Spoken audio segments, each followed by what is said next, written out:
بسم اللہ الرحمن الرحیم۔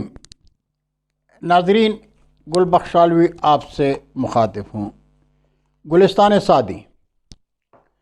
سعدی رحمۃ اللہ علیہ فرماتے ہیں، مال زندگی کی آسائش کے لیے ہے، نہ کہ زندگی مال جمع کرنے کے لیے۔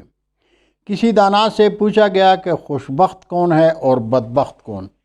اس نے جواب دیا، نیک بخت وہ جس نے کھایا اور بویا، اور بد نصیب وہ جو مر گیا اور اندوختہ چھوڑ گیا۔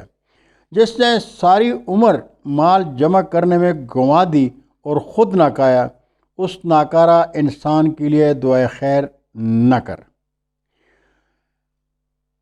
موسیٰ نے قارون کو نصیحت کی کہ جس طرح خدا نے تجھ پر احسان کیا ہے تو بھی خلق خدا پر احسان کر، لیکن اس نے نہ سنا۔ پھر اس کا انجام کیا ہوا آپ لوگوں نے سن لیا۔ جس نے اپنے مال و دولت کو بلائی کے کاموں میں صرف نہ کیا اور 80-99 کے پھیر میں اپنی جان دے دی، بدبخت ہے۔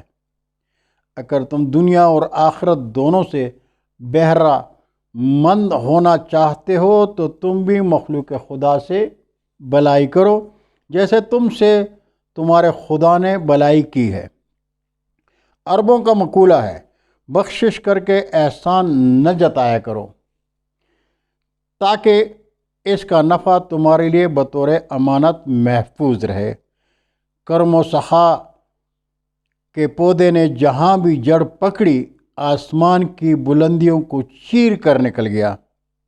تم اگر اس درخت سے پھل کھانے کے امیدوار ہو تو احسان جتا کر اس کے تنے پر آرا نہ چلایا کرو۔